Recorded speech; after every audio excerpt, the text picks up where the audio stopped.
Brock. You count down when you're ready. This meeting is being recorded. God damn, that motherfucker lady screamed at me. Shit. 69. Right. 7. I'm gonna put 6, you in the nose, bro. Stop 5, starting that fucking rocket countdown. 3, 2, 1. What's up, guys? Welcome to another episode of the High Rollerz podcast. It's your man Big Lonn 412 with my guy Brock Schaefer. And today's guest, we have the man Mike, the Marine Richman. Boy, I got a bunch of noises and shit. It's going crazy. Yeah, going crazy. So, Mike, really appreciate you coming on here today, my guy. Definitely, watching everything, especially the last fight you had. It was just viral and fucking yeah. The ups and downs. You had that motherfucker, and then you know what I mean. It kind of goes away. You know what I'm saying? Mike's also a TUF veteran, Bellator veteran. He's actually a real veteran. Like, you know what I mean? So he was out there doing the damn thing. So all you fucking peasants, bow down, bend your fucking knee and salute this man for doing what he did for all of us and shit, because going over there is a little different, man. And you know what I mean? Like, you gotta, that's standing up for different shit right there. Motherfuckers be like, how do you get in the cage? I was like, that's easy. Like, I was like, how do you roar? Like, that's a little different. You know what I'm saying? So, you know what I mean? We got Mike Richman today. That's some of the things he's done. And you know what I'm saying? We're just going to get straight into it. And you guys know me. I like to throw curveballs. So just to fuck it right up. Brock, what's the first question? Yeah, you wasn't even ready, Brock. So kind of tell us how you got into MMA. Well, you know what? That kind of starts with my time in the Marine Corps. I really wanted to, I grew up wrestling and kind of learning how to box and whatnot. A lot of my friends went on to college. I joined the Marine Corps. I took off to boot camp in January 2004. I did, 3 tours to Iraq, 2005, 2006, and 2007. During my time of obviously training, deploying, coming back, training, deploying, that kind of repetitive cycle during that time of, time of the Iraq conflict, the Iraq war, I should say. It was just kind of train, deploy, rest, train, deploy, rest. And during that, I still had this love and desire for, MMA and fighting and combat sports. I think most Marines and most infantry Marines are fans of, MMA or some sort of combat sport. And I was definitely one of those guys. So whenever you can ask some of my Marines, some of our training, in the morning, instead of go for a PT run, we maybe do a little light run, and then we go to the gym and we have mats laid out and we'll do some, grappling and, ground fighting, we called that in the Marine Corps. So we would do that. But that was just kind of like a passion for mine that I always wanted to get out and pursue. I was on my 3rd deployment in Iraq, and I was rather weighing out to either re-enlist and stay in. I was picking up rank pretty fast. I was a sergeant at the time. And I was almost going to re-enlist to stay in the Marine Corps, maybe do more deployments and do something else. But I had this desire to get out and pursue this fight game. And I didn't want to be, 10, 15 years down the road watching a UFC event at the bar being like, I could have done that. Like, I wanted to see it, and so I ended up getting out and kind of pursuing my MMA career, and it kind of took me on the path that I am now. But yeah, that's just kind of how I got out of the Marine Corps. And in hindsight, I tell fighters this all the time. The way I did it, is not recommended. I of course I kind of knew how to wrestle and grapple a little bit, and I could hit hard. But I got out in January of 2008, and I didn't fight amateur at all. I made my professional debut in late April of 2008. So only a couple of months later, started training. Amateur career was in Iraq. I found a gym. Found a promoter. I want to fight. And lucky for me, I was matched up against the right people at the right time that fit my skill set. It could have went the wrong way, It could have went, because I started off my career 8 or 9-0 before I took my first decision loss, and it was split decision at that. But it could have went completely the wrong way. I could have freaking got lined up against some jiu-jitsu ace or someone else that was more, and I could have started off a couple losses, but it worked out the way it did. But yeah, I was one of those hungry people jumping in like, I'm ready to fight. And in hindsight, I'm like, oh, that's fucking dumb. No, definitely understand that. Now, being a vet and a fighter, combat, Bellator, bare knuckle, like that is, once you get there, it's just like, you know what I mean? That's like, if you ask me, that's like that's the apex of the combat shit for me. Like, you know what I mean? It's like, it kind of goes like, you know what I mean? Bare knuckle is where it's like, it's going back to its roots of fighting. Fucking, I don't give a fuck if it's two gorillas, two goddamn cavemen seeing each other for the first time or whatever. It's like, it started right here, bare fucking knuckle. So like, that's like, like for me, that's like the, you know what I mean? Like, all right, I'm here. This is where I need to be. Like, this is the straight alpha shit now. So being that you're a part of everything, like veteran in the fucking war, like that's a whole nother type of stress that normal people would never fucking know about. Most fucking fighters wouldn't know about that shit. Like, that's completely different. You know what I mean? So after seeing all that, seeing your peers, teammates or whatever, do you feel like the people from that world who deal with CTE or PTSD or whatever, have you seen anything as far as like them using cannabis versus, opioids or whatever kind of medication or some shit? Like, do you notice like a difference in them, like in your peers, if they, you know what I'm saying? Like the guys who are in war with or whatever? Yeah, I'm seeing more and more, seems like positive type results, hearing from whether it was an actual peer, a friend that I was in the Marine Corps with, or a friend of another friend that says they are, doing the, the THC or the cannabis route. And it is helping them in a positive manner, outside of, like you said, going the opioid route, which, obviously our country, really struggles with. I think it is.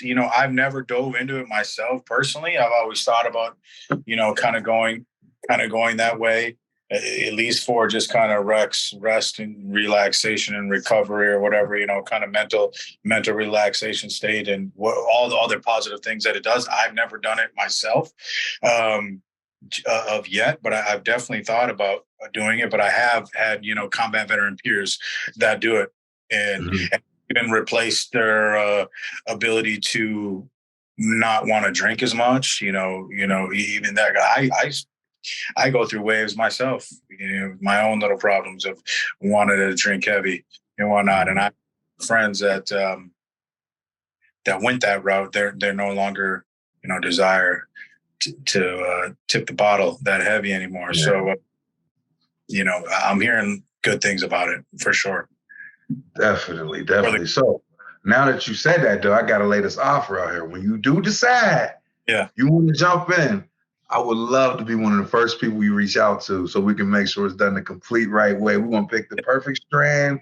We're going to make sure we know what you want to do after. You want to lay down and chill. You want to chill and relax. You want to chill, be functional, or you want to get up and run a mile. Like, you know what I mean? We'll make sure it's all good. It's all good. Bro, you want to go? Hell yeah. Hell yeah. So I had a question. When you were joining the Marines, did you know you wanted to go straight into infantry? Because that takes a different mindset in itself. Or did you just find yourself in that path, or kind of walk me through that?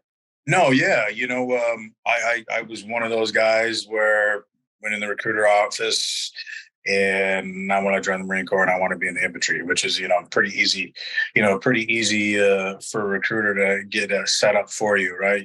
Obviously you don't need to score overly high, on your ASVAB and whatnot. So it's not like you're trying to attain a MOS or a job that you might not be able to reach. I knew, like I said, I graduated high school in June of 2003. So I knew obviously we were already in Iraq at that time, heavily. So I knew I was joining, and I'd be going to the Iraq War as an infantry Marine, and, the potential of death would be there. And it was just one of those things that I wanted to do. I don't know, maybe there was just, I think there's a handful of people like me that walked into that recruiting office knowing full damn and well they want to be in the infantry. Whether some of my good friends left college, some of my good friends close to getting a degree or had a degree, and they enlisted and became, in the Marine Corps infantry. That was just me. But there are others out there that, maybe that just didn't work out with what they wanted to do, and then they ended up having to do infantry. But no, I was that guy that knew what I was getting myself into and wanted to do it. Yeah, that's crazy. You said 03. It's the same year I graduated, and it made me kind of go back. So shout out to 03, best fucking class ever. But it made me go back and want to ask you, because I vividly fucking remember. Vividly, I can tell you who was teaching, all that shit. You know what I mean? When that news came in 2001, that day, like you remember exactly, like, because I'm pretty sure you were in school and all that shit too. Like Miss Manther's English class, I remember exactly. You were in English too? Yeah, I was in English class. Bro, I was in fucking English class. I remember it vividly, bro. Like, that's wild. But man. Yeah, that was 11th grade English class. Miss Manther, crazy. And all of a sudden, it was wild. Definitely, that's wild as hell. Like, just for you to say 03, like, made me remember, like, yo, I remember that fucking day. Like, I remember I was in English class, the TV came on, the announcer, and then everybody got sent the fuck home. You know what I mean? It was like, go home. Because I'm in Pittsburgh, and that other plane was coming to Somerset, which is right, you know what I mean, right by us and shit. So they made all of us get the fuck out of school instantly. Like, so we had to get out of there fast. Absolutely, yeah. For your situation in your area, I mean, that was the start of the year too. That was the start of the school year. Then all of a sudden, I was like, boom, it's crazy. Damn sure was. You're right. You damn sure right. That was wild as hell. But anyways, not to go back there on the fucking bad day. You know what I mean? So now to the nitty gritty. When you doing high rollers, man? I've always wanted to do it. When you guys hit me up, I'm like, man, that'd be so fun to go down there and just to grapple again. I haven't been on the mat since I was still in MMA. Since I switched and transitioned over to BKFC and bare knuckle, I just been focused heavily on my striking. But I do miss the urge. Sometimes the guys at the gym, they're like, "Come on, Mike, come grapple with us again." Grapple, yeah. But I want to dive back in there too, because there's still so many great things about just the conditioning aspect of it and just working different muscles and all that. But no, back to your question, I would love to, man. I know you guys reached out a couple of times, and it just kind of would interfere or be kind of close with a certain fight. But I definitely want to, for sure. We got to figure it out.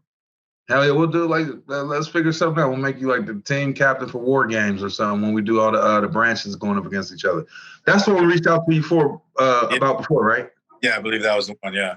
Okay. So yeah, we'll make something happen with that one again. That would be dope as hell. But another one of the guys from BKFC, one of our homies, good friend, AJ Adams, Arnold Adams, heavyweight.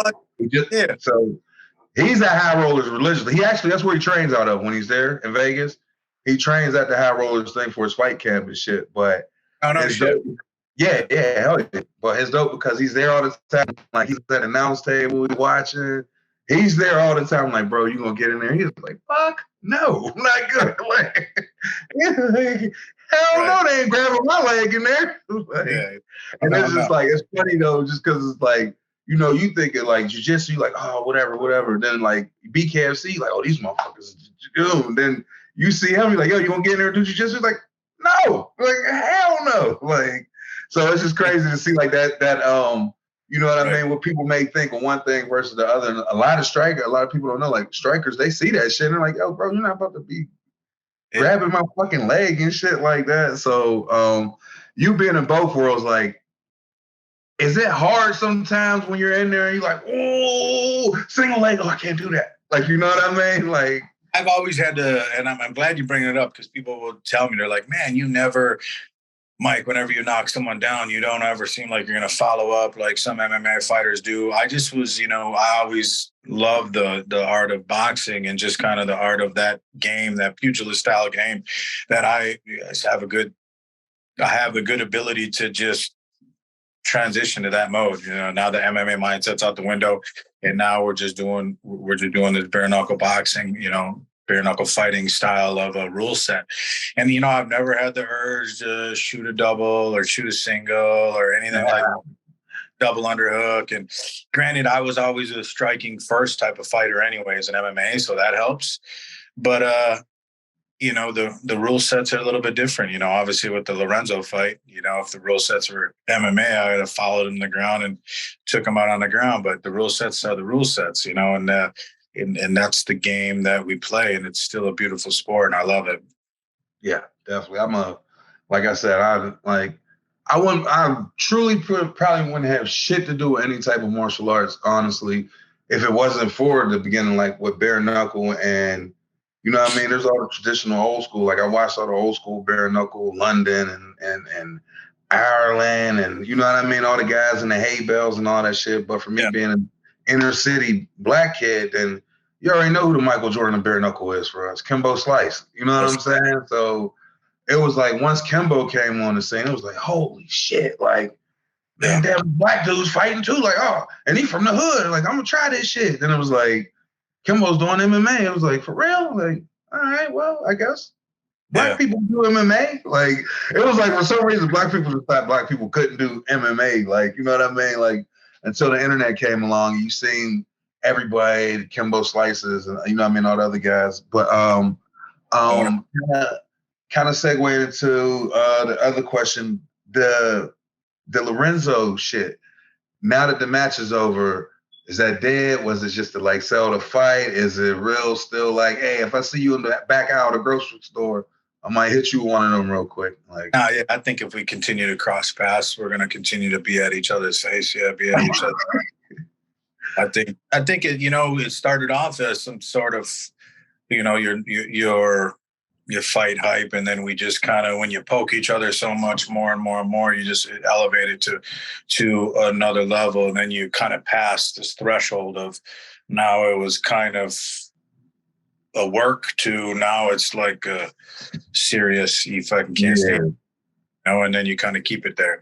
And you know, I think even after it, we wanted the rematch. It's not happening. You know, I think there was a moment of, he had some humble and humility. You know, they caught him live saying, you know, that was the worst ass whooping I've ever took. And then the next day he sees how the fan reaction is, and then all of a sudden I was sharpening my nails and trying to cut his eyeballs, and I'm like, man, we're back to this. So like, and then he just keeps running his mouth. So it's like, I think him and I will cross paths again. Somewhere down the road, you know, and obviously Dave Mundell is I get to go back down and fight to win the 175-pound title, but as much as I'm not looking past Mundell, but he's in my way to get my fucking redemption. So whether I go up and have to fight Lorenzo at a double champ, or I don't think Lorenzo's fight at 85. He just slid that in there so smoothly, like it wasn't some big news or something. Yeah, you know, man, got to fight with the belt down there. Yeah, you know, the Lorenzo's like, I'm like, hold on, dog. I just heard what you said. Like, hold up. All right, now we heard the Lorenzo shit. Let's rewind real quick. Go ahead one more time. Let everybody know what you just said. So July 14th, I'll be fighting for the 175-pound title against Dave Mundell. Yeah. There you go. So boom, basically, shit, get that title, defend that title, and that title's another fucking ticket right back up to the next one. I need both of them. Well, is that what he's trying to do? He's trying to go back down to weight. This is the weight that I fought Dave Rickles at, the weight I fought Dakota Cochran at in BKFC.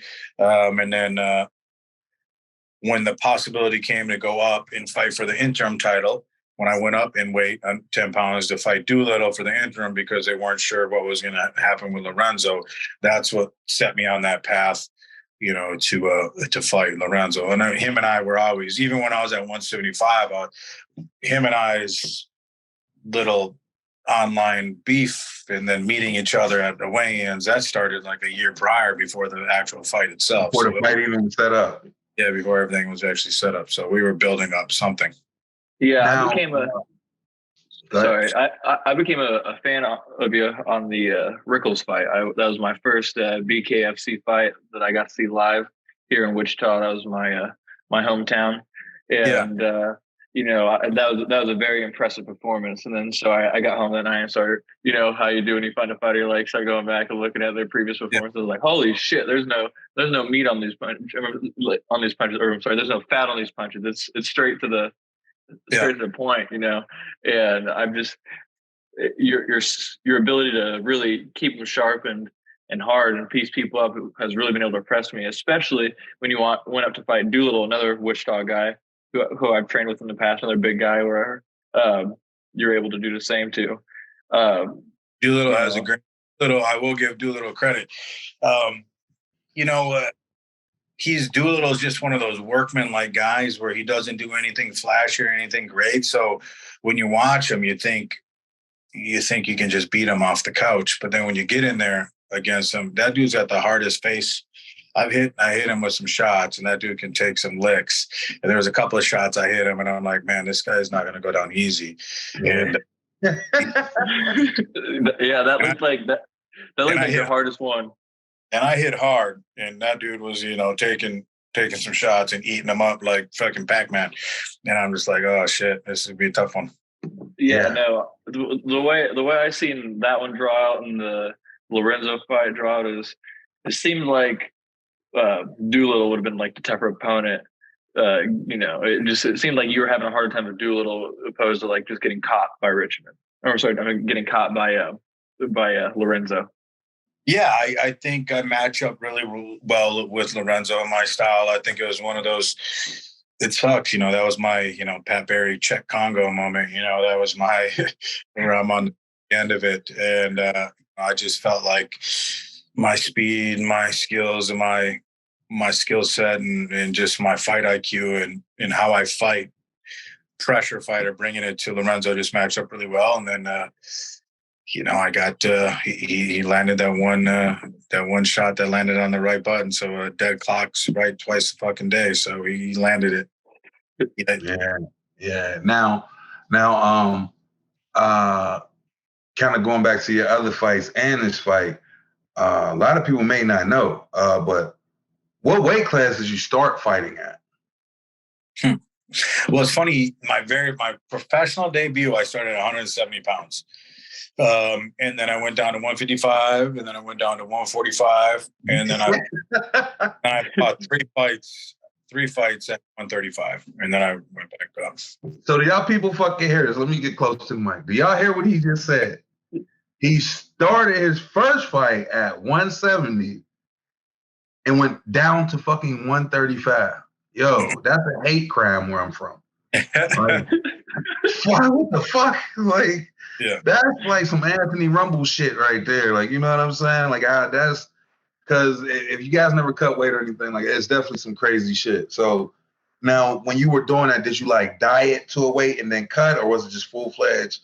I'm fucking cutting all the way down. Like, you know what I'm saying? My first couple of 45 was still difficult, not as bad. My first fight at 135, I needed like a 12-week camp. Or like I needed to really train hard, diet hard, get it down. Like that one, that I had. And then when you think that you can make it once and it'll be easier the next time, that's never the case. It's never easier the next time for the next time. Those are fucking cuts.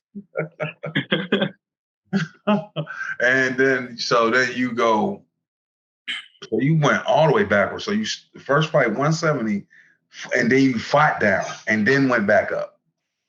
Yeah, then I went back up, did some time up there, and then transitioned over to bare knuckle in 2018 when I fought for a promotion called BKB, and that was June of 2018. Before, that was probably like a month before the very first legal bare knuckle fight in Wyoming. I fought actually over in London for them. And I was, at the time, I didn't know, no one knew what BKFC was going to turn into.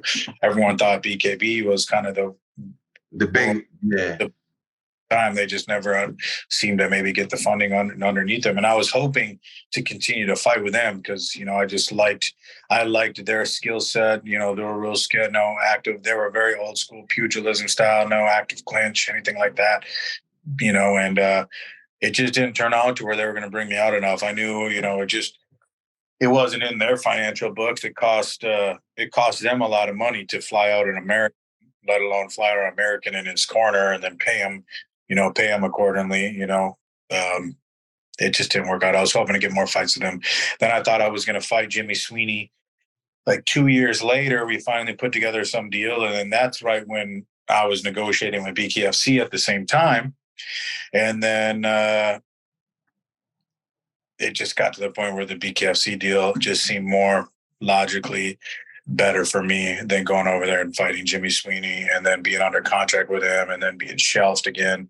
So I'm like, BKFC, if I would have went that route, let's say I beat Jimmy Sweeney one time, they would have made me want to rematch him. They would have shelved me for a little while, get ready for the rematch, to where when I signed with BKFC, I've elevated to where I'm at right now. I just think if I would have been over there and fought Jimmy Sweeney, I would have elevated to the level that I'm at now in bare knuckle. Now, did you know prior to like the last like MMA fight, was it already like, yo, I'm gonna do the bare knuckle thing? Like, was that already part of your plan, or did it just happen? I saw the bare knuckle thing. I think it was Twitter, seeing the bare knuckle thing, and I started to dive into more about it. And then I saw Chris Lytle fought for BKB. Obviously, he's a commentator for BKFC now. Like Chris Lytle fought over there, Julian Lane fought over there. I think Josh Burns already fought over there. So there was a handful of Americans that already fought over there, and I'm like, I can fucking do that shit. I know I can. Yeah. I reached out to them, and then they brought me on. And I was initially going to fight Cody McKenzie, fought bare knuckle for him a couple of times, and now they were initially going to do like American versus American fight, bring over Cody and I to fight each other. Something Cody couldn't take the fight, and then I ended up fighting Marcus Gaines, another American, and then I didn't get to end up fighting another, for them and fighting an Englishman. But then we just, like I said, the Jimmy Sweeney thing, BKFC down the road, then I ended up signing with BKFC. And this was after I did a fight with Valor. I don't know if anyone saw that one, where I had a weird no contest where against this dude named Jason Yamas. We fought, and I landed a straight left cross to his head and cut him open, and then we came together really close. And then he tried to act like I headbutted him. Like the headbutt cut him open. Yeah, okay. Replay, after the ref already stopped it and said it was an accidental headbutt, they showed the replay. It wasn't a headbutt. Our heads didn't collide. It was the punch. And then the doctor stopped the fight. So then I ended up getting a no contest, which is, that should have been a TKO win. It is what it is in hindsight. But the Valor rule set was a little bit different. That was kind of cool. It was, the energy was different. You literally, I don't know if you've seen it. It was like a pit, like a Kumite style pit, no ring, no pit. Literally walk up, you can run right off the ramp, if you actually did. And then technically, if they went up on the ramp, you get warned. You're supposed to stay down in the pit. And they do the wraps. They don't let you wrap your thumb. They make you just wrap your wrist only. So the thumb is free. So then when the thumb is free and you can't secure this as much, then you got to be even more mindful of how you throw your bare knuckle shots. Because if you got a good guy that can wrap your thumb and your wrist solid, you can still have bricks for hands, bare knuckle. If you got a good trainer to wrap them up. But with that style, it was a little bit different. So, playing funky, you're going to fuck your thumb up. But I thought that was Ken Shamrock's bare knuckle thing, and they fell through. They're still trying to see if they're going to make another show. And then COVID hit, right? So then no one fought. And then that's when I was negotiating with both companies, right when COVID, kind of came back. Yeah. Now do you one of the things you tapped on, I love about like boxing, bare knuckle boxing for sure. Some people kind of get into MMA, maybe the highest levels when we talk like John, Izzy, like a GSP, all that things. But the IQ you need to have so you don't shatter your fucking hands going in there trying to barroom brawl and knowing how to pick those shots. And like a lot of people aren't really, I don't think they're keen on knowing like just the little things. Your hands are free. So when someone's blocking whatever, I could take my hand down, pull that guard down a little better and like slip a shot in and getting your angles and parrying and all that shit. So just saying, like, I really appreciate how much you even emphasize on, like, yo, like the IQ it takes for this shit. Because people just think you just getting in there. I'm like, nah, man, your fucking hands will shatter. Like, if you notice some of the best, they picking those shots, they throwing the shots at the right time. Because bare knuckle was fucking bare knuckle, and you know what I mean. Like, you can feel that shit a whole lot differently. But just wanted to say, like, I definitely appreciate how much each time you were talking about it, you mentioned IQ. You know what I mean, and like the brain you need to have to do the shit. And going from that to the next, I have who won that fight last night? Who won that fight? This past weekend? Yeah. I think Lomachenko won. You think Loma won? I think Loma. It was close though. It was close. I don't think those body shots were affecting Lomachenko as much as people were emphasizing. Look how many times he went to the body. Look how many times he did. He was landing nice little body shots, but Loma didn't slow down. He didn't get. Loma's style is he picks up midway. He picks up 5th, 6th round, and he just goes and goes and goes towards the end. And I thought it was kind of like the Loma versus Teofimo fight, but I thought Loma was even more effective finishing off this fight than he did back then. I thought Loma won, but, you know, I could see how you could see Devin won. I do think, you know, there are certain fighters that are obviously looking at that fight and like Shakur Stevenson, he wants to know, like, man, Devin, I'm going to fuck you up if I fight me. He's the one. He's the one, baby. I've been telling everybody, Shakur is the one. He's the guy. He's talented. He's young. He's skillful. You know, he hits hard. He hits harder than Devin. Devin's kind of seems like he has a little softer hands. He's really fast, but he likes to score. Where I think Shakur is fast and powerful. Yeah. And his movement is so sharp. Yeah, I think Shakur's defense is amazing too, man. Yeah, his defense is like, you know, he counters when he defends. You know, he's fucking scoring. Yeah, he's slick. He's slick, and he's definitely chomping at the bit. Yeah, man. Yeah. So, who? What are some of the fights you're looking forward to, even in BKFC? Oh, before we get there, let me go ahead and throw my BKFC fight I really want to see. Yeah. I need to see you, and I need to see Mike Perry. Me too. So I see that. I need to see you, and I need to see Mike Perry. Just like, I feel like that's the match, man. I honestly thought that might have got set up. I thought that was going to get set up after this last one. Honestly. I thought that's the mega fight to make. I think that's the fight we'll push for after the Mundell fight. If we still can't get a Lorenzo rematch, I think Mike Perry and I will just put on a super entertaining fight. I think Mike Perry, A1, his contract was done, so he said. So now he's in a negotiation period, which, based on the money that he's going to be asking for, that negotiation period is going to be a while. And two, he even said it in one of his interviews where David Feldman is like, hey, you either want to go fight for the title, which at the time, obviously Mundell is, or whoever else wins it. Even if I beat Mundell, it's not like I have a Luke Rockhold name or whatever. So I think, or it's Mike Perry waits around and waits to, you know, they sign another big UFC name guy to sell another big show for Mike Perry. Just going to fight, you know, big money fights. But yes, of course, you know, I want to fight Mike Perry. That would be awesome. Hell yeah. Now, go ahead, bro. What do you think makes like bare knuckle different in the fact like you take somebody like Mike Perry, who's who was kind of more of an average MMA guy, and you obviously he's like in a top 10%, top 1% in MMA, but like average UFC guy, but then he's a top BKFC guy. Is it just a different skill set, or? I think it's just the skill set is different. You know, like I said, he's not, you know, obviously the cage work, clinch work, wrestling, you know, your counter wrestling, your offensive wrestling, your offensive jiu-jitsu. Like there's just so many defensive jiu-jitsu. There's so many more levels, and there's so many more variables in the MMA, like so many more, to where that you got to be great at, and constantly your IQ's got to be great at in ring, like in action, depending on the skill set of fighters. Even when he fought Cerrone. Cerrone was at that Denver show, and he's like, he wants to run it back. Cerrone caught him in an armbar. You know what I'm saying? But I think Perry's skill set is meant for bare knuckle. He does really well in the striking aspect, and he's tough. So he can stay in the pocket. He can always be dangerous. He's always in a position to throw back and hurt you or attack.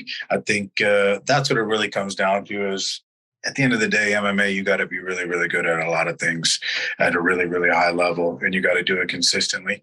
And but Mike Perry still has the ability to have a great night in MMA. He catches someone on the feet, which he's done many times, lulls someone in to fight his fight. But I mean, short answer is, yeah, there's just a little bit less to be focused on in BKFC and bare knuckle, but obviously there's still levels to that skill set, and he's just already naturally has a higher IQ and a higher skill set for this type of fighting. You see Luke fighting again? No. I don't think so. Yeah, bro, that's a supermodel, man. You get it seems they got fucked up. He that's some checks he might have missed right there, man. But no, yeah, he ain't gonna do bare knuckle again. Props to him. Probably got paid well. If, he didn't have any MMA fight, any contract books. So, they apparently it was all on the fly. They're like, yeah, it was on the fly. Mike Perry saying, I'll fight you. And then David Feldman was like, oh shit, let me see if I can make this work. And it worked. All right, so last couple questions I got. Is there, let's say maybe 5 guys you would like to see come in, whether it be from boxing or UFC, maybe guys who are at the end of that contract, or you're just like, hey man, I think you'd be a little bit nicer over here. And then, you know what I mean? They ain't even got to be in your weight class, but some guys you'd like to see come to the bare knuckle. I don't know who is at the end of their contracts. So that's tough, but I'll just go off of who I think would be really good in bare knuckle. How about that? I think Dustin Poirier would be amazing. Yeah. Be pretty good. Obviously, Max Holloway would be really good. Conor would be really good. His skill set really transitions well. There's a handful of guys, in UFC obviously at that 145 to 155, 170 range, that would be really well. Obviously, Jorge Masvidal would still be good. I truly believe that, just in bare knuckle boxing. Yeah, a handful of dudes. What about boxing? Any boxers you'd like to see come over? I just no one really interests me in the boxing realm to come over to bare knuckle. Obviously, Deontay Wilder. Obviously the heavyweights like Tyson. Yeah, Tyson, watching Tyson Fury cruise around as a heavyweight and fucking cracking bare knuckle. All the heavyweights, absolutely. Yeah. Every boxing heavyweight, Deontay, Tyson, Anthony Joshua, all of them seem to scrap bare knuckle. Even Andy Ruiz is fucking ass. There we go. I was waiting for you to say his name. I was about to be like, I think Andy would be the best at bare knuckle. Ruiz would be fucking super good because he's so fast for his size. He's so unassuming, and now it's bare knuckle, and now he's gonna have bare knuckle at his speed. It was just gonna be cracking on people. Him or Kong. What's that? Him or Kong. Luis Ortiz. Oh yeah. I mean, even big King Kong, Luis Ortiz's ass would still get down and knock some people out. Oh yeah. You know who I think would be great, bro? And I think he should come over there. Because I don't know who. I'll say this. Big Baby Miller. Who? Big Baby Miller. Darrell Miller. No, he'd be good. I obviously I'd want to see Triple G fight bare knuckle. He'd be fucking awesome. Even a couple years, his style is so methodical, and he's gonna land and he's gonna fuck you up. So of course, your big megastars, Canelo, Triple G, those type of guys. Shannon the Cannon? Yeah. Let's go, champ. Yeah, those guys, you would want to watch them. It's just one of those things where, I don't think it would ever happen. I think you'd be more likely to see, like I said, a Dustin Poirier, Gaethje, or so-and-so maybe get done with their run in the UFC and then still make 1 or 2 big paydays. But I just don't ever see. Yeah, like a Conor Poirier 4. Yeah, that'd be fucking sick. That'd be crazy. All right, and then Hey, Diaz, the Diaz brothers would be dope. I just don't think the biggest problem with Diaz is they got so much scar tissue. I think they cut easily in MMA, that I think we would see that a lot on Nate, where I think his brow area would get cut up and he would be a fucking monster, but he would get screwed over by doctor stoppages. The doctors, yeah. I mean, because that's definitely annoying. You hit somebody and they just keep coming at you. You're like, oh, this is bullshit. And then you get tired from hitting him, and then he's like, all right, you ready, motherfucker? You're like, what? What the fuck? So yeah, he would be a monster, bare knuckle for sure.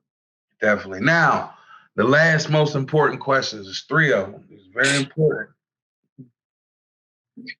I need your favorite cartoon. I need your favorite movie. And I need your favorite song that you can sing every goddamn day for the rest of your life.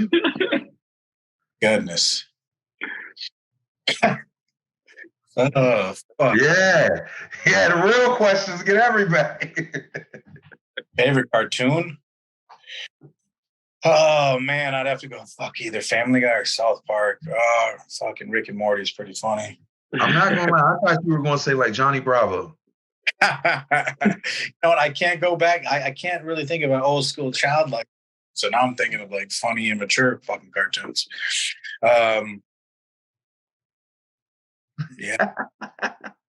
Right now. Yeah. Johnny Bravo. All right, give me a movie. Favorite movie? This is funny you bring that up. I posted this yesterday on my Facebook and my Instagram. I put my top 5 favorite movies in no particular order because it's tough. So I'll just give you my top 5. Is The Hateful Eight. I mean, I love all Tarantino movies, but I really love The Hateful Eight. I got Roadhouse. Bloodsport. And Demolition. Bro, people don't know what the fucking 3 seashells is for, and y'all get pissed when don't nobody know about the 3 seashells, man. Like, you guys don't understand. What's your boggle? Like, you don't know. What's your boggle? Answer calm. But people ask me, they're like, when I post that, they're like, well, you didn't put Full Metal Jacket, Mike? I'm like, I love Full Metal Jacket. It's definitely my top 10. But I'm talking about at any point you're scrolling through your TV, at any point of that movie pops up, you're like, it's on. I just got to finish watching it wherever it's at. That's hell yeah. Where Full Metal Jacket is, I don't mind the Vietnam combat scenes, but they're all right. But I mean, obviously, if I'm coming across the beginning boot camp portion, I'm fucking stopping and watching that. But that's where I was off of like that's automatic. I'm stopping what I'm doing and I'm finished watching that movie. Yeah. Now, give me the one song, no matter what. You just like, I know this shit. This is my song. I gotta sing it. If it comes on, I'm singing it. Return of the Mac. I can love that song. Mark Morrison. That was a great fucking song right there, man. All right, man. I was on that shit on repeat. That says so much about you right there. Mark Morrison, Return of the Mac is your favorite fucking song. Listen, you are an amazing human being just for that last answer. Out of everything you've done all this amazing shit. Return of the Mac being your favorite song, that just tops it off. That's like the fucking cherry on top of the goddamn fruit punch. That shit's just amazing. But and when people ask that, Return of the Mac.